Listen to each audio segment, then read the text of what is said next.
Hello friends, welcome back to my channel.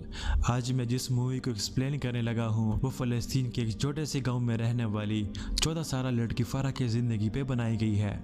लेकिन इस movie की कहानी सुनाने से पहले मैं आपको बताना चाहता हूँ कि इस मूवी को रिलीज़ ना करने की कोशिश इसराइल ने काफ़ी की, लेकिन वो अपनी कोशिश में नाकाम रहे। इस मूवी की कहानी 1948 से होती है, जहाँ पर हम एक 14 साल लड़की फ़रा को देखते हैं जो फ़लस्तीन की काफ़ी खूबसूरत और पीसफुल गाँव में रहा करती है। फ़रा अपने गांव में रहने वाली बाकी लड़कियों से काफ़ी मुख्तलिफ होती है, क्योंकि वो दीनी तालीम के साथ साथ साइंस की तालीम भी हासिल करना चाहती है।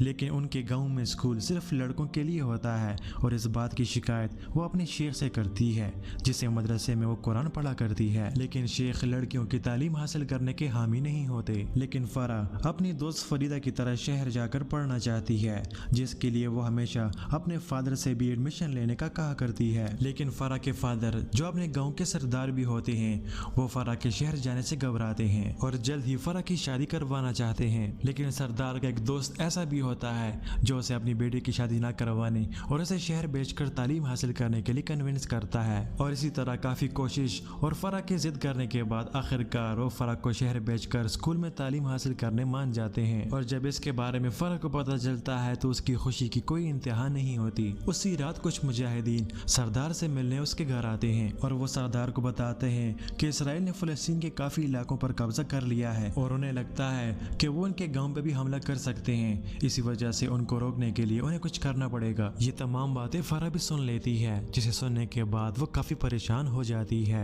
लेकिन इस बात का जिक्र वो अपनी दोस्त फरीदा से नहीं करती। फरीदा भी फ़रा के एडमिशन को लेकर काफी खुश होती है, लेकिन उसे फ़रा के चेहरे पर वो खुशी नजर नहीं आती जो होनी चाहिए। जिस पर फरीदा फ़रा से पूछती है कि क्या वो खुश नहीं है, लेकिन फ़रा बताती है कि वो सिर्फ इस बात से परेशान है कि वो अपने फादर को अकेला नहीं छोड़ना चाहती। लेकिन वो स्कूल भी जाना चाहती है और एक टीचर बनना चाहती है और टीचर बनने के बाद वो अपने गांव में एक स्कूल बनाना चाहती है जहां पर वो बाकी लड़कियों को भी तालीम दे सके। वो दोनों आपस में ये बातें कर रही होती हैं कि अचानक एक धमाका हो जाता है और हमें पता चलता है कि इस्राइली आर्मी ने गांव पे हमला कर दिया है। वो दोनों अपने गांव की तरफ भागने लगते हैं, जहां पर गांव के तमाम लोग अपनी जान बचाने के लिए इधर उधर भाग रहे होते हैं और हर तरफ तबाही फैल जाती है। फ़रा के फादर फ़रा को फरीदा के साथ शहर भागने का कहते हैं, लेकिन फ़रा जाते जाते गाड़ी से उतर जाती है और अपने फादर को अकेला नहीं छोड़ना चाहती। फरीदा के पेरेंट्स वहां से भाग जाते हैं, जबकि सरदार फ़रा को लेकर अपने घर ले आता है। सरदार अपनी गन उठाता है और फ़रा को एक स्टोर रूम में बंद कर देता है।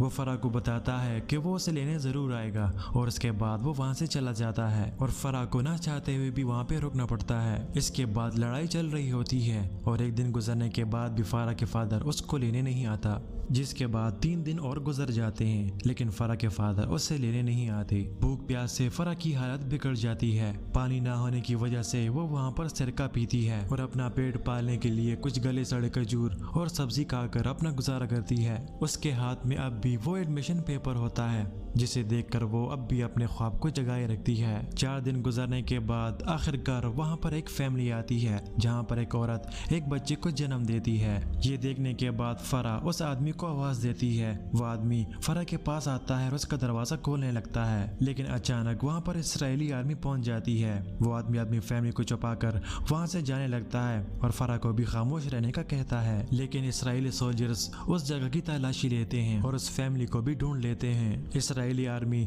उन सबको टॉर्चर करती है और इसके बाद काफी बेदर्दी से उन सबको मार डालती है। ये जुल्म देखकर फ़रा भी चौंक जाती है, लेकिन वो न्यूबॉर्न बेबी अभी भी जिंदा होता है। सिपाही अपनी बंदूक निकालता है और उस छोटे बच्चे को भी मारने लगता है, लेकिन तब उसका लीडर उसे कहता है कि इस छोटे बच्चे पर अपनी गोली जाया नहीं करना, बल्कि उसे अपने हाथों से ही मार डालो। लेकिन वो सिपाही उस बच्चे को मार नहीं सकता और उसे ऐसे ही छोड़कर वहाँ से चला जाता है। उनके जाने के बाद फ़रा फिर से दरवाजा तोड़ने की कोशिश करती है, लेकिन वो हार जाती है और दरवाजा उसे नहीं खुल पाता। एक दिन और गुजर जाता है और फ़रा को स्टोर रूम में गन मिलता है, जिसे उठाकर वो दरवाजे पे फायर करती है, जिससे दरवाजा टूट जाता है और उसे तोड़कर वो बाहर आ जाती है। वो देखती है कि वो छोटा बच्चा अब मर चुका होता है और वो गांव भी अब एक खंडर बन चुका होता है, जहां पर सिर्फ तबाही और लोगों की लाशें पड़ी होती है। फरक के पास अब सिर्फ वहां की यादें बच चुकी होती हैं और उसके हाथ में वो एडमिशन पेपर। ये सब देखने के बाद उसे लगने लगता है कि शायद अब उसके फादर भी इस दुनिया में नहीं रहे। अपने पूरे गाँव में वो सिर्फ अकेली होती है जो वहाँ से बचकर निकलती है, जिसके बाद वो अपने गाँव में मौजूद एक चश्मे से पानी पीती है और रोते रोते हुए वहाँ से जाने लगती है। और इसी के साथ ही इस मूवी की कहानी यहाँ पर खत्म हो जाती है। ये कहानी फरा की जुबानी है जो शाम पहुंचकर वो अपनी आने वाली नस्लों को सुनाया करती थी, लेकिन साथ साथ ये कहानी उन तमाम लोगों की है जो पिछले 75 साल से फलस्तीन में मौजूद इसराइली जुल्म का शिकार हैं।